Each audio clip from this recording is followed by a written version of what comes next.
Our next speaker is Alex East-Seletsky. She's a graduate student at UC Berkeley in Jennifer Doudna's lab.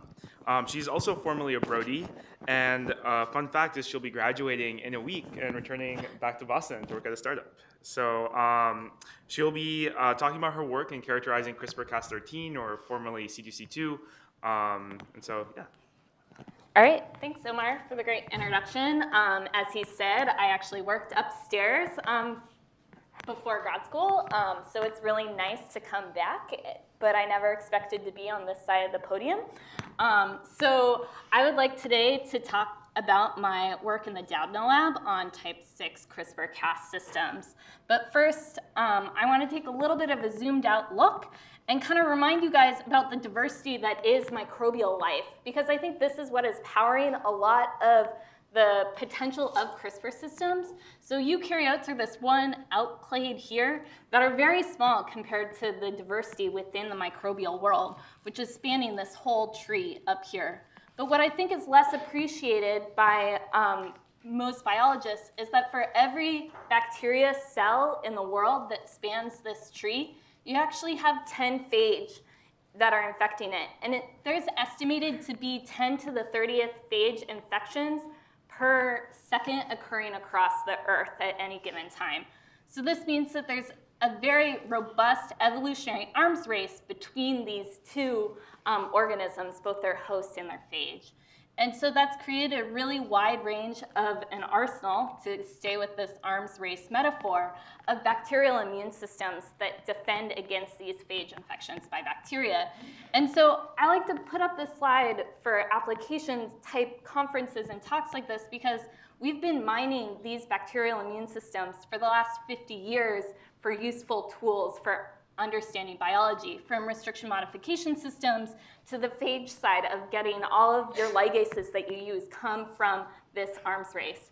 But today we're going to focus in on the CRISPR locus and the CRISPR systems from these bacterial immune systems. So just a quick reminder, Eugene gave us a great overview of this earlier. There are many, many flavors of CRISPR, just like there are many types of bacteria out there in the world. And if some of these have many components to them, some of them have fewer components. And just like there are many systems, there are many different types of targets that these systems can go after and destroy. And for the rest of my talk, I'm going to be talking about this last group down here at the bottom, type 6 systems, that target single-stranded RNA that originally were characterized by the C2C2 or Cas13a protein. So just a quick update to the type 6 systems from the original work. We heard a great talk earlier by David about Cas13b, which would be this clade down here. We're going to jump up to this top clade to talk about Cas13a right now.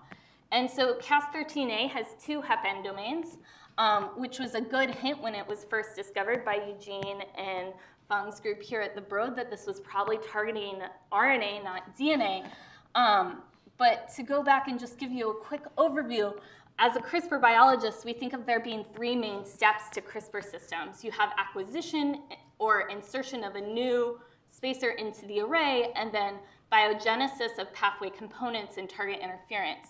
And what's really special about type 6 systems is that they're taking advantage in modulating the activity of 2 of these 3 steps, so both processing and targeting for both Cas13a and Cas13b. So just to remind you, Cas13a, or C2C2, can process its own guide, generating a very specific product. And then upon loading this guide into itself, basically holding onto it in the same orientation, it can then become a competent targeting complex. And I just want to revisit the details. I think some of this might have been shown yesterday, but I think this is really an important difference between Cas13a and Cas9 is how it's actually targeting. So if we just put in a radiolabeled target right here with our protein Cas13a, we don't see any cleavage. We only see cleavage upon loading Cas13a with a complementary guide here depicted as the same color as the target. And if you don't have complementarity between these between the target and the guide, you don't see very much cleavage. But what was really surprising to us when we started studying the system is, unlike Cas9, which makes a very measured cut within the interior region of the spacer complementarity region, we see a laddering of products that gets smaller over time, indicating that you're having multiple cleavage events on these substrates.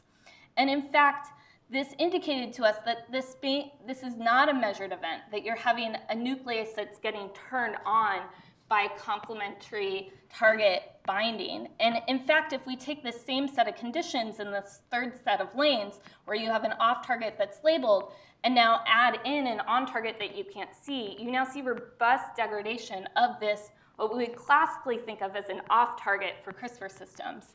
So this is arguing that instead of thinking about this on-target RNA as being the target, we think about this as the activator. So this is a switch that's turning on a general nuclease. And just to hopefully further convince you about this, if you now switch which substrate you're targeting from yellow to red, you get the same banding patterns showing up on these substrates, whether you're targeting this directly or what we like to call in trans or through collateral cleavage.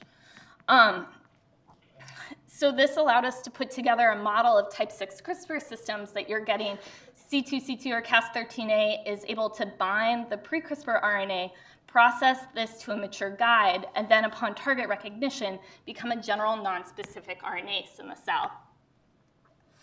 So being a lab that cares both about CRISPR biology but also about applications, we thought about how we could actually take advantage of the fact that this is a non-specific nuclease that's getting turned on in the presence of a target RNA.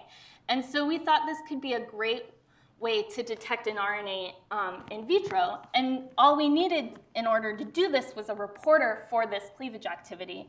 And so what we turned to was a oligo that you can actually buy from IDT. It's a fluorescently quenched RNA. And upon cleavage of this quenched fluorophore, you get signal. So you can read out the turning on or the activation of this enzyme in the presence of an on-target RNA. So in our initial work, we were able to show that you can get detection down to the picomolar range of an on-target RNA in the presence of total RNA. And I'm excited to hear Jonathan talk next, because I think he's going to talk about how they've taken this system and really improved it and gotten its sensitivity down to a range that's probably actually useful. But I think this was a great example of taking a protein just off the shelf out of bacteria and taking an off-the-shelf reporter and getting detection out of it. But for me, being a CRISPR biologist, I wanted to understand a little bit more about how this protein family was working. So how conserved are these two activities, both processing and targeting across the family? What's the interplay between these two enzymatic activities? And can we actually define orthogonal pairs for engineering applications, whether it be the RNA detection or something else?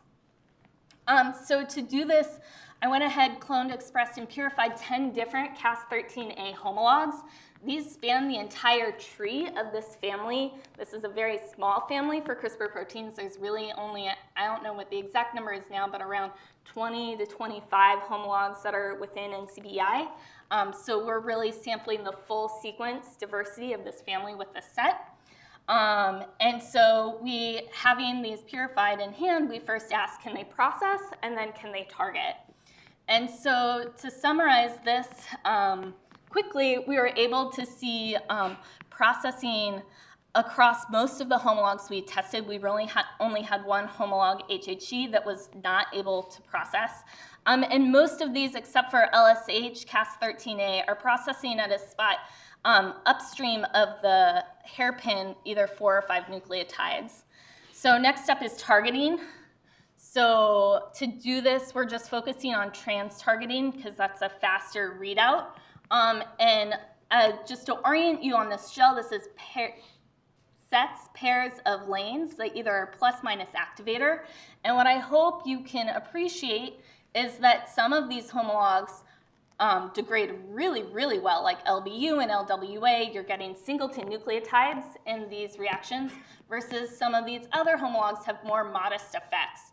And we were able to detect cleavage for 8 out of the 10 homologs that we were testing in this assay.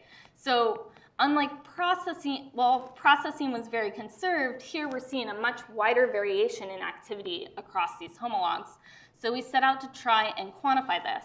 So to do this, we went back to the RNA detection assay that I showed you before, but we made a couple changes. One, we took out the total RNA, such that every cleavage event that you're seeing in the system is occurring on our reporter. So we can measure rates of cleavage through this assay. And next, we're going to titrate in different amounts of activating RNA to understand what the sensitivity is. Now, understandably, this is a conglomeration of both the KD of the activating target RNA and the processivity of how many cleavage events you can get on the nuclease, but it gives you a range or a feel for the sensitivity. And so going across 7 logs of activator concentration, we see that of the 5 homologs that have enough activity to go into this assay, we see a really wide range of activities, going from some that really you have to be in equal molar concentrations and others that can go down into the femtomolar range in this setting. And to be fair, this is all done in conditions that were optimized for LBU, so it's not surprising that LBU, that would be the green bars here, is doing the best. But these are pretty close to physiological conditions, so we don't think this should be too far off from what the activity of these enzymes in the cells, or in a cell, I should say. And I think this raises the point of we'd love to think about this as a suicide mechanism in a host cell, but this really wide range of sensitivity raises the point of we don't actually know what these are doing. No one studied them in their native host. So you could be thinking about this instead of as a suicide pathway, as a transcription modulator pathway, or maybe like Cas13b, they're modulating proteins that are affecting their levels of activities in the host cell that we aren't accounting for in this assay. So the other thing that came out of this targeting study is that the banding patterns on this gel are actually different. And so to really hone in on this, we used homopolymers, either 5As, 5Cs, 5Gs, or 5Us in a row, and measured how much cleavage we could get on these substrates. And what I hope you can appreciate is that there are 2 groups that are coming out. There's one group that cleaves uracil, and there's a second group that cleaves LBA. So there are 2 distinct cleavage preferences within this family. And I would like to note that if we map this back onto the family tree of these proteins, this adenosine preference is on an outgroup, but we had no way of predicting that this outgroup was going to have this preference. We don't understand what the structural basis for this is, and the conservation within these proteins at the hep-N domains is really just about 8 nucleotides that makes up the hep-N motif. So, I mean, I'm really excited to hopefully see structures someday that'll help understand what the difference is between these. But having these 2 different preferences really raised the question of, could we actually harness this preference difference in our RNA detection assay? But in order to do that, we would need 2 independent systems that cannot crosstalk.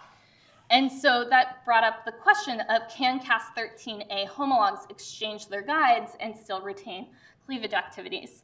So I'm going to go over a lot of data really fast. So if you have questions, come talk to me later.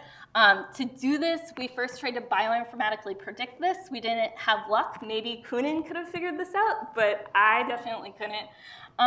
So then, being a biochemist, I just decided to functionally test the matrices of both for CRISPR RNA processing by non-cognate Cas13a enzymes, and also the functionality of the targeting by non-cognate guides. And so doing this is the bioinformatic prediction. I hope you can just appreciate that this is a mess, and that I couldn't come up with an easy trend out of this. So here is the functional testing. And what I hope, so this is for processing over here, you start to see that there are 2 groups that are starting to come out in this assay. And if you look at targeting, you also see these 2 groups starting to recapitulate. And if I just highlight them for you here, these 2 groups actually overlay really well with our U and A preferences from before, allowing me to go back to my graphical summary and just add in 2 arrows right here for our guide exchangeability clusters, which is a really elegant conservation of activity within this family. So here's the big killer question. Can we actually harness these two subfamilies in parallel for RNA detection? So to do this, I'm going back to our RNA detection assay, and instead of buying this reporter off the shelf from IDT, we designed specific quenched fluorophores that either had 5 U's or 5 A's. I promise I didn't design this. LBU cleaves the U's, LBA cleaves the A's. And so we went ahead and tested this, and it works. So even if you look at all basically non-cognate matches, you're only seeing activity when you have the right protein, guide, activator, and reporter substrate in the tube together. The one big caveat to this that I do have to admit is that we're using, these two homologs have very different levels of sensitivity. So we're using very different quantities of activator to turn these systems on, about 100-fold. So this is definitely not ready for prime time yet. I don't want to oversell it. But what I do hope is that with further understanding of how these enzymes are working, we can get into a regime where we can start to use these actually in parallel. So with that, I've convinced you that Cas13a is a cool protein, but also that there's a lot of hidden diversity within the tree, and that while bioinformatics can give us a really great starting point for understanding protein function, the diversity within CRISPR systems is really vast due to the really wide number of organisms that these proteins are coming from, and you can find hidden functional diversity within them. So with that, I would like to thank my lab. So Jennifer has hosted me for the last 5 years. It's been a fantastic time. Mitch O'Connell has been my partner in crime for almost all of this work. He just started his lab in Rochester, so look out for what he does. The rest of Team C2C2, the current lab members, and I have to give a shout out to the departed D-Lab because they're the people who actually taught me everything I know about biochemistry. I was very much a cell biologist and a screener before I went to the Doudna Lab, so I learned a lot from these folks. And so funding sources and my sanity check. So with that, I'll take any questions.